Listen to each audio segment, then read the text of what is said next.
Жаңырған аптада жүз берген окуялар менен тааныштырып, түз эфирде кабар маалымат программасы өз ишин баштайт. Студияда мен Айжамал Улжубай кызы, саламатсыздарбы? Алгач бүгүнкү чыгарылыштан кыскача түрмөк.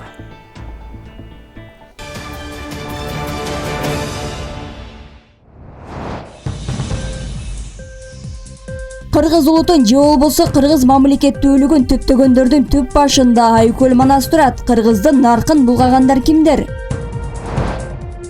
Экономикалык кылмыштуулукка каршы күрөшүү мамлекеттик кызматы ИИМдин мурда кызматкерин акча алып жаткан жерден кармады.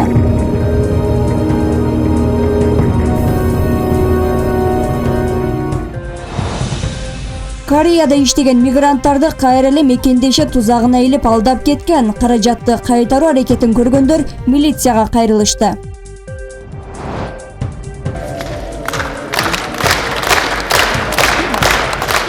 Сыйлыктар эсин тапты. Президент Сооронбай Жээнбеков бир катар коомдук ишмерлерге мамлекеттик сыйлыктарды тапшырды.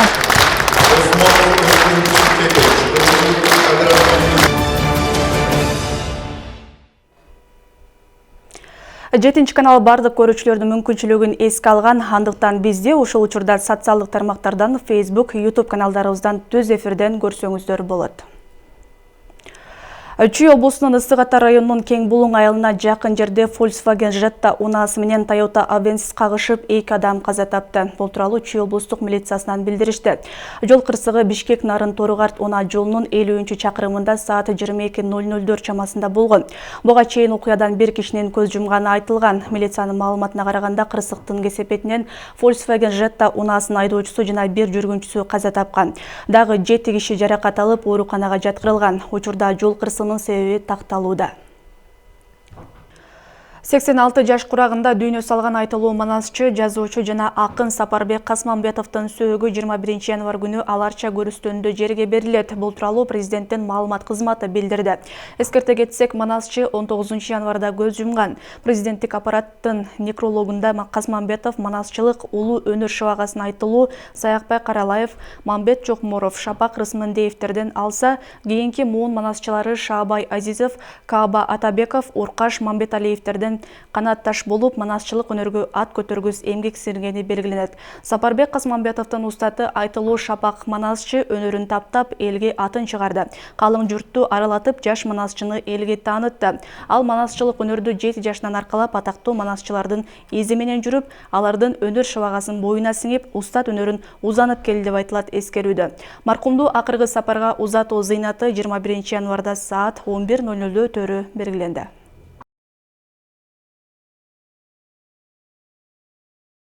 Кыргыз улутун же болбосо кыргыз мамлекеттүүлүгүн түптөгөндөрдүн түп башында Айкөл Манас турат. Манасты мурас катары кыргыз адабиятынын, кыргыз маданиятынын руху деп мактанабыз. Мындан улам бул ысым же аталыш мыйзам боюнча кайсыл бир тарапка өкмөттүн токтому менен гана берилиши керек эле. Тилекке каршы бүгүнкү күндө Манас, Семетей, Бакай деген улуу ысымдар арак шарапка чейин ыйгарылуусуна мыйзамда, ыйманда жол берип жаткандыгы коомчулукту кабатыр кылууда. Теманы кабарчыбыз Алтынбек Бектуров улантат. Негизи Манас деген ысым мыйзам боюнча кайсыл бир тарапка өкмөттүн токтому менен гана берилет деген мыйзамга президент кол койгон. Аны аткаруу бийлигине жүктөлгөн. Тилекке каршы бул аталыш учурда арак шарапка чейин коюлуп кетти. Бүгүнкү күндө мыйзамдагы, ыймандагы Манасты мазактатканга жол берип койду дейт депутат Рыскелди Момбеков. Өкмөт бул тармакта бул мыйзамдын талабын аткара алган жок.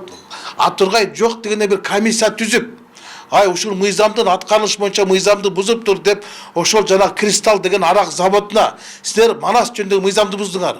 Анан монополия боюнча комитет бар да, ошол аттарды бере турган патент, анан кыргыз патент чакырып алып туруп, буну жокко чыгаргыла. Бул мыйзамга карама-каршы келип калыптыр. Манас деген ат башкага коюлса дагы аракка коюлбаш керек да. Аракка коюлган ат бул Манасты даңазалоо эмес, бул мазактоо да. Парламент деген сигаретти чыгарып атабыз, президент деген аракты чыгарып атабыз, башка ат жок бу бизде. Ушуларды мыйзам менен жөнгө салбатчы, бирок тилекке каршы өкмөт бул тарапта көңүл бурган эмес, кайдыгерлик кылган, дагы ошол кайдыгерликти жаратып атат. Эгер кыргыз өкмөтү мыйзам иштеш керек десе, бул көрүнүшкө дароо эле чекит коймок. Ал үчүн болгону протоколдук тапшырма берип, жумушчу топ аркылуу арак заводко эскертүү берсе жетиштүү болмок. Мен билгенден ошол завод деле биздин кесиптешибизге, депутатка тиешелүү атпайбы? Мен ачыгын айтпадымбы? Мен бул кайсы бир кесиптешиме, менин партиялашыма тиешелүү экен деп. Ошону айтсам дагы эмнегедир өкмөт ошол депутаттан коркобу?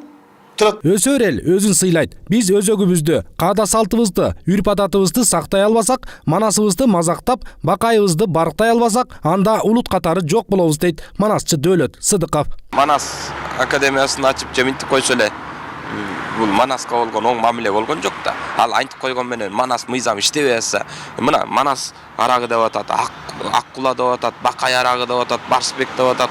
Андан сырткары эми Алатоо деген арак чыгып атыптыр. Элечекчен энелерди коюп, тебетейчен, калпакчан аталарды коюп чыгарып атат. Бул эмне деген тиги мамиле? Бул мындай маскарачылык болбойт го. Жакында эле Манас деген чай дагы чыкканы айтылган. Өзүнүн анда атасынын атынан коюп чыгарбайбы? Же өзүнүн атынан коюп, же баласынын кызынын атынан коюп арак чыгарбайбы?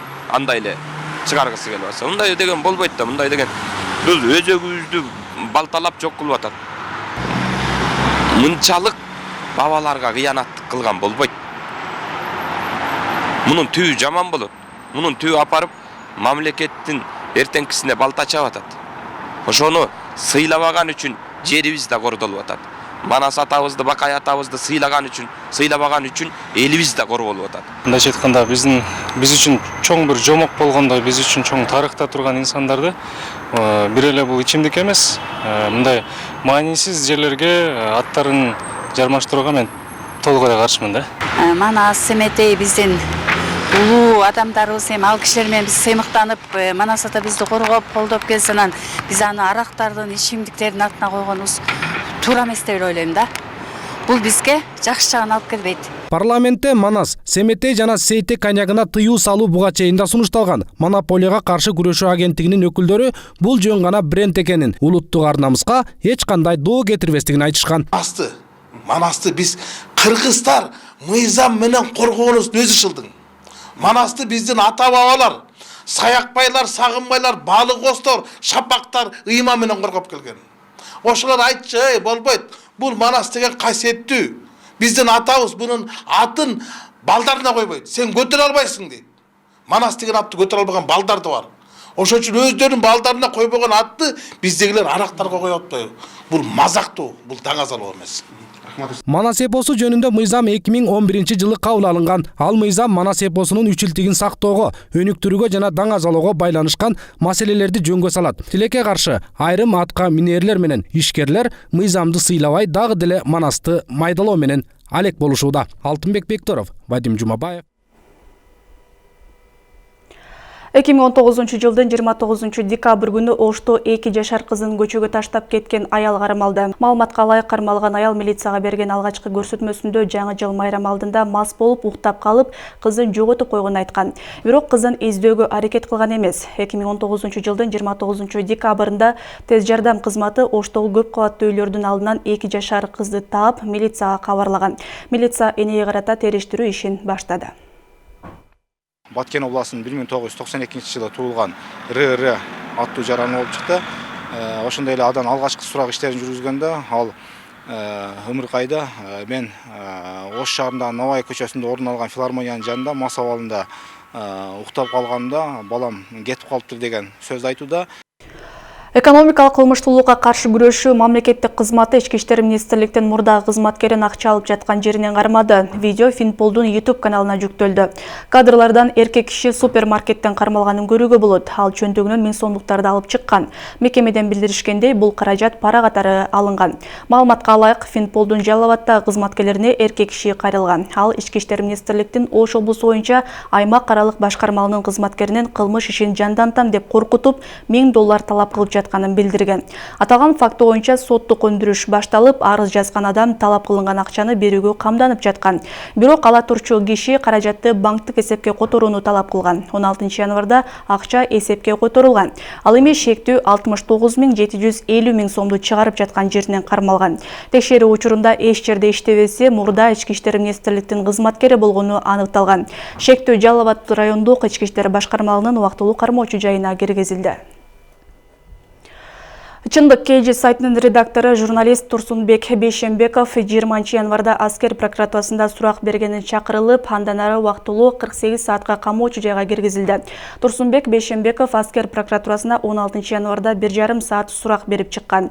Анын сөзү боюнча бул журналисттик ишмердүүлүгүнө байланыштуу болуп жатат. Бейшембеков 16 январдагы сурактан кийин сотко чейинки өндүрүш ишинин маалыматтарын ачыкка чыгарбоо тууралуу тилкатка кол коюп бергенин айтып, так кайсы иш боюнча жана кимдин арызынын негизинде суралганын ачык айткан эмес. 16 январда Азия News кейсинин башкы редактору Асланбек Сартбаев да аскер прокуратурасында күбө катары 5 саат сурак берип чыккан. Ал тергөөнүн купуялыгын ачыкка чыгарбоо боюнча тилкатка кол коюп бергенин билдирип, кайсы иш боюнча суралганын ачык айткан эмес. Бирок сурак Азия News кейсине чыккан материалга байланыштуу экенин билдирген. Улуттук коопсуздук боюнча мамлекеттик комитет коррупция беренеси менен шек саналып жаткан мамлекеттик каттоо кызматынын мурдагы төрайымы Алина Шаикова эл аралык издөөдө экенин билдирди. Мекеменин басма сөз кызматы тараткан маалыматка караганда, биометрикалык паспорттарга бланктарды алууга байланыштуу тендердеги коррупцияга катышы бар адамдарды аныктоо ишин уланууда. Бул иш боюнча мамлекеттик каттоо кызматынын төрагасынын мурдагы орун басарлары Руслан Сарыбаевке, Данияр Бакчиевке жана Инфоком мамлекеттик ишканасынын мурунку башчысы Абдуллаевке акчалай айыппул салынып, эркиндикке калтырылган. Бишкектин 1-май райондук соту 29 декабрда ушундай чечим чыгарып, Сарыбаев менен Абдуллаевке 270 миң сомдон, ал эми мамлекеттик каттоонун статс катчысы Данияр Бакчиевке 230 миң сом айыпка жыккан. Атайын кызмат тергөөдө алар мамлекеттик сатып алуу жөнүндө мыйзамды бузуп, мамлекеттик эсебинен жеке өздөрүнө материалдык пайда көрүш үчүн шарт түзгөндүгү аныкталганын билдирди. УКМК айыпталуучулар күнөөлөрүн толугу менен мойнуна алып, өкүнгөнүн эске алып, сот ушундай чечим чыгарганын кошумчалады. Мурдагы премьер-министр Сапар Исаков соттордун өз алдынчалыгына ишенбегендиктен мындан аркы сот жарыяндарына катышпай турганын билдирди. Ал бул тууралуу Бишкек шаардык сотунда мурунку сот чечимине каршы жарыянда айтты. Исаков ал үчүн сотко адвокаттарынын катышуусу жетиштүү болорун белгилеп, бирок адилеттик үчүн күрөштү токтотпой турганын билдирди. Бишкек шаардык соту 20 январда баш каланын жылуулук электр борборун оңдоп түзүүдөгү коррупция боюнча айыпталгандардын апелляциялык арызын кароону баштады.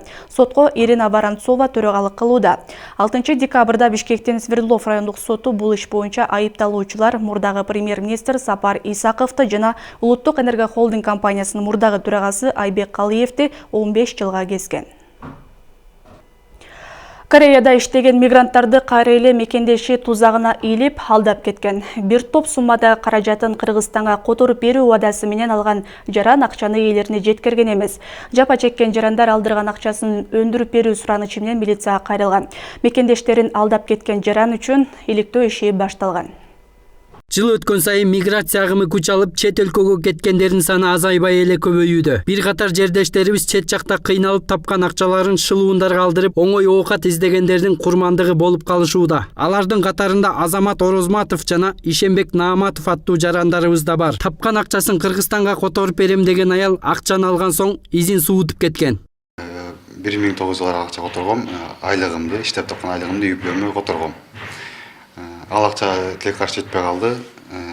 Аны орто жолдон Үмүт Абинара дегенче алдап кетти. Бизге барсак милиция кармады, текшерип алып кетти акчаңарды деп айтты.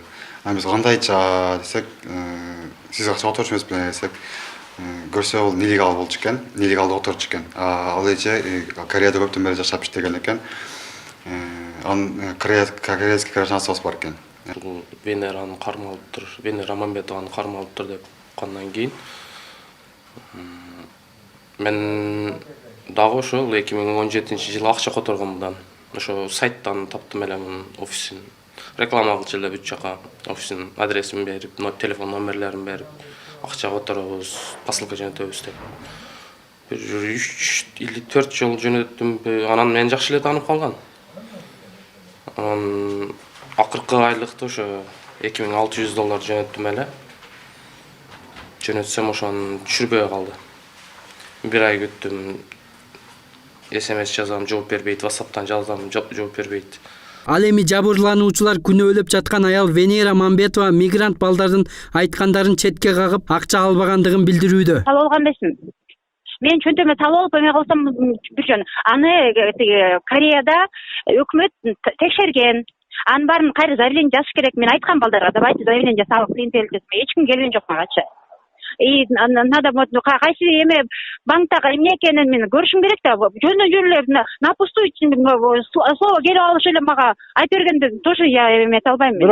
Бишкек шаардык ички иштер башкы башкармалыгы Венера Мамбетованын үстүнөн алдамчылык беренеси менен кылмыш иши козголгонун ырасташты. Миграция кызматынын өкүлү жеке менчик компаниялар аркылуу чет жака чыгаарда алардын ишмердүүлүгүн мыйзамдуу экенин тыкыр иликтөө зарыл дейт. Алданып калбаш үчүн жумушка жөнөтүп жаткан тараптын лицензиясы бар жогун текшерип алгыла деп кошумчалайт. Кыргыз Республикасынын тышкы эмгек миграция мыйзамына ылайык чет мамлекетке жумушка орноштурууга мамлекеттик программа менен андан сырткары жеке менчик компаниялар менен жумушка орноштурууга мүмкүнчүлүк түзүлгөн.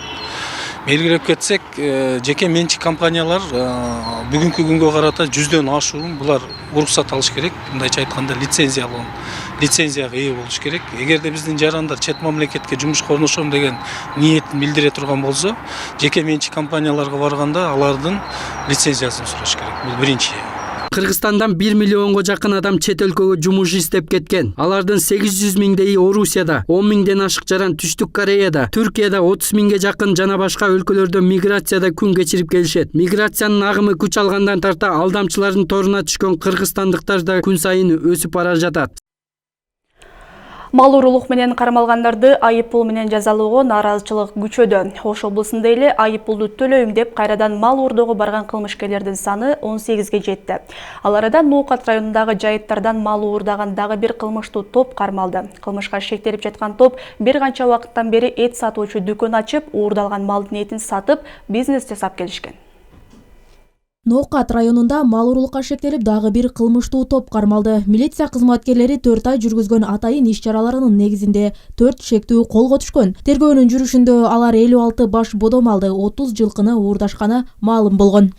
Ал эми эки жаран Ноокат районунун тургуну болгон, жалпысынан 4 кармалды бүгүнкү күндө. Ноокат районундук соту тарабынан башкаруу чарасы каралып, 14 январь күнү бул 42 жаштагы жана 22 жаштагы жаран 1 айга камакка алынды. Ал эми 30 жана 31 жаштагы Ноокат районунун жашоочулары бул 2 айга камакка алынды да. Азыр кезде тергөө иштери жүрүп жатат. Шектүүлөрдүн үйүн жана дүкөнүн тинтүү учурунда ок атуучу куралдар, мал союучу бычак, балталар, эттерди кимге саткандыгын жазган дептери да табылды. Балта, 7 бычак, бир өгө, 3 метрлик бир арка. Зип. Эми шектүүлөргө кандай жаза берилери коомчулукту кызыктырып турган чагы. Анткени буга чейин аталган райондо мал уруулукка шектелип кармалган кылмыштуу топту шаардык сот үй камагына чыгарып жиберген. Мындай чечимге малын уурдаткан жарандардын нааразычылыгы али күнгө чейин токтой элек. Ал эми учурда шектелип кармалгандар мал уруулукту бизнеске айландырышкан, уурдалган малдарды союп, эттерин сатуу үчүн атайын дүкөн ачышкандыгы белгилүү болду. Эт сатуучу жайда иштеген касап өзү дагы шектүүлөр менен бирге Ноокаттагы жайлоого барып, союшка жараачу жылкыларды тандап берген. Шектүүлөр жылкыларды ок атуучу курал менен жыгытып, портер унаасына жүктөп, мына ушул контейнердин ичине алып келип, бул жерден союшкан. Кадимки эле эт саткан дүкөн катары иштеп, бизнесин жүрүтүп келишкен. Кыңыр иштин бети ачылып, күч түзүмдөрү учурда дүкөндү кулпулап кетишти. Мурда мал уруулук менен кармалгандар 8 жылга чейин эркинен ажыратылчу. Азыр айыппул менен гана чектелүүдө. Жазанын мындай жеңилдиги милиция кызматкерлеринин да эмгегин текке кетирүүдө. Анткени айыппулду төлөйм деп кайрадан эле кылмышка барган уурулардын саны өскөн. Мисалы үчүн ошол бир 7-8 жылга чейин камалган санкциялары болчу да. Азыркы кезде бул биринчи кезекте баягы кетирген чыгымдын суммасына карап азыр алгач ошол айыппул салынып, андан кийин кандайдыр бир чектөөлөр киргизилип, анан баягы санкциясы дагы бир 2,5 жылдан ашпаган гана санкция болуп калып атат да. Учурда мал базарларда жылкылардын баасы 80 миңден 100 миңге чейин, бир эле сануйдун баасы да 50 миңден 70 миң сомго жетет. Ал эми мал ууруларга мыйзам боюнча 100 миң сом айыппул салынат. Ош областы боюнча 2019 жылда жалпысынан 591 баш мал уурдалган. Алардын ичинде 105 жылкылар. Жалпы чыгым 14 миллион 283 миң 700 сомду түзгөн. Кылмыштардын 87%-ынын бети ачылган. Кошумчалай кетсек, буга чейин Жалал Абад облусунун Аксы районундагы мал чарбачылыгы менен алектенген тургундар мал жандыктарын уурдатып, ири зыянга учурап жатышкандыктарын айтып, нааразычылыкка чогулушкан. Ууруларга каршы күрөшүүнү жана жазаны катаалдатуу талабын коюшкан. Тиешелүү тараптар эске алып, чара көрүшпөсө район борборуна митингге чыгышаарын билдиришкен. Элди коргобой калды. Бийликтен элди карабаса, орган адамдары үчүтүп, эл өзү кармап бергенде тартып алып туруп үчүтүп туруп кайра жооп ните болуп атсанан нааразы болот да эле. Ушу черестен эле уурдалып малым жок болуп атыр да, ушул айылдын гана ичинен. Эми жыл сайын черестен кылып байкап алып кетишип атыр да. 2019 жылы Ош областы боюнча уурдалган 591 малдын 251 табыла элек. Жалпы чыгым 14 миллион сомдон ашса, алардын 8 миллион 209 миң сому гана кайтарылган. Роза Ахматжан кызы, Зайырбек Абдукеримов, 7 канал, Ош облусу.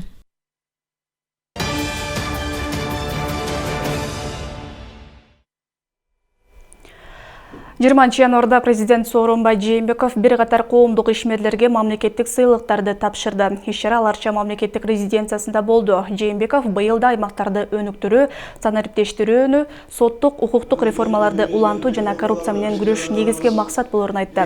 Ал сыйлык ээлерин куттуктап жатып, мамлекеттик реформаларды колдоп, анын ишке ашуусуна көмөктөшүп жатышканы үчүн аларга ыраазычылык билдирди. Барыңыздарды мамлекет сыйлык жана жогорку наамдарыңыздар менен дагы бир рет чын дилимден куттуктайм. Сиздер сыяктуу эмгекчил, ак ниет мекендештерибиз арман болсо өлкөбүз өнүгүп өсөт. Сиздерге бекем ден соолук, бакты таалай, ийгиликтерди жана жакшылыктарды каалайм. Эл журтубуз Кыргызстан үчүн талыкпай эмгектене бериңиздер. Элибизде дайыма тынчтык болсун. Жергебизде ар дайым биримдик, элибизде ынтымакчылык, жакшылыктар, ийгиликтер элибизде ар дайым коштоп жүрсүн. Сүйүктүү Кыргызстаныбызда ар дайым Кыргызстаныбызды Кудайым колдоп, алдыга жылып өнүгүп өсө берсин. Сиздерге чоң рахмат. Тоолуу Кызыл Суу айылында жаштардын демилгеси менен радио иштей баштады. Мурда радио тартпаган айылда эми элдик радио 24 саат бою иштейт. Кызыл Суу FM радиосу айыл ичинде гана жеткиликтүү, түзүүчүлөр саясий маалыматтардан уулук жана окуучулар кары картаңдар үчүн пайдалуу уктуруулар менен толтурууну көздөшкөн. Санарип толук жетпеген тоолуу айылда жаңыра баштаган радио тууралуу кенен Роза Ахматжан кызы баяндайт. Ош областынын Кара Суу районуна караштуу Кызыл Суу айылында Кызыл Суу FM элдик радиосу 106 жыштыгында обого чыкты. Техникалык мүмкүнчүлүктөрү айыл ичинде гана жеткиликтүү. Өткөн дем алыш күнү радионун расмий ачылуу аземи болду. Ак жол болсун, радиобуз Кыргызстанга кызмат кылгандар болсун. Бисмиллахиррахманиррахим. Сиздер үчүн болмокчу 104 жана 6 жыштыгынан эч качан алыстабаңыздар, биз менен бирге болуңуздар. Буга чейин аталган айылда санарипта тартчу эмес. 2018 жылдын аягында айылдын жаш активисти Илгиз Айдарбеков санарипти алып келген. Эми болсо Кызыл Суу FM элдик радиосун негиздеди. Аталган иштерде чыгымдарды толук бойдон өз чөнтөгүнөн каржылаган. Радионун багыты ушу жаш окуучуларды өзү менен кошо тарбиялоо башкы максат. Мен өзүм ушу байланыш тармагында кесибим байланыш тармагы 10 жылдан бери республиканский телецентрде иштейм. Ошону өзүм менен кошо балдарды кошо тарбиялайын деп чечтим. Радио мектеп имаратында жайгашкандыктан окуучулар үчүн атайын рубрикалар даярдалат. Ал эми облус жетекчилиги мындан ары техникалык мүмкүнчүлүктөрдү камсыз кылып турууну, ошондой эле мектепке 20 компьютер алып берүүнү убадалады. Ал эми айыл эли мектепти интернет менен камсыз кылуу жагында эске алуусун суранышты. Жаштар өзүбүзчө кеңешип, жакшы нерселерди пландап турабыз. Буюрса бизде азыр абдан кубанычтуу, 2 жылдан болсо сүйүнүчтүү болуп турат.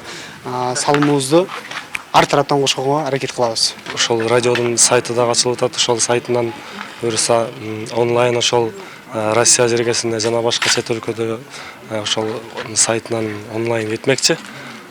Буюрса бар максаттары буюрса жакшы. Убакта аттуу чыгармасы менен сиздер үчүн болмокчу 104 жана 6 жыштыгынан эч качан алыстабаңыздар. Биз менен бирге болуңуздар.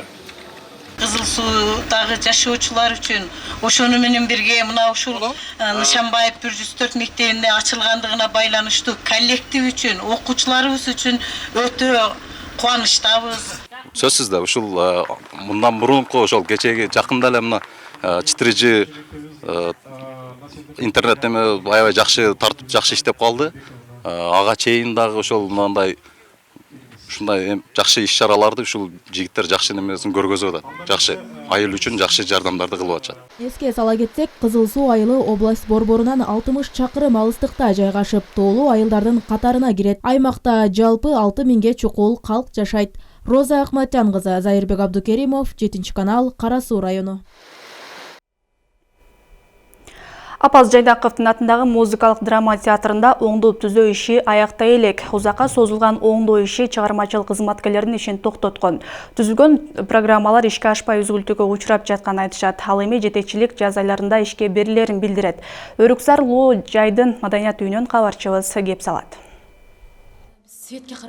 Баткен шаарындагы театр оңдоп түзөөгө муктаж. Мындагы кызматкерлер ал жердин айлык акысына гана эмес, шартына да канааттанышпайт. Мен жумушка киргенден бери эле жана өзүңөр көргөндөй эле биздин кабинетибиз жок болчу да. Азыркы учурда дагы жок.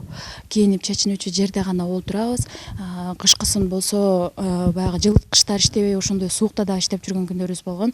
Бизде бөлүм башчыларда, жетекчилерде гана кабинет болбосо, чыгармачыл топто ушул убакка чейин театр ачылгандан бери эле бизде бөлмөлөр, кабинеттер жетишпейт. Бирок ошондой болсо дагы биз ушу маянабыздын азыгына карабай, театрдын абалы начардыгына карабай, биз элге руханий жактан жардам берип, Жети областы кыдырып, гастролдоп, жана ошондой эле республикалык фестивалдарга катышып, биз өзүбүздүн талантыбызды көрсөтүп келе жатабыз. Апаз Жайнаковдун атын алып жүргөн облустук музыкалык драма театрында оңдоп түзөө иштери өткөн жылы башталган.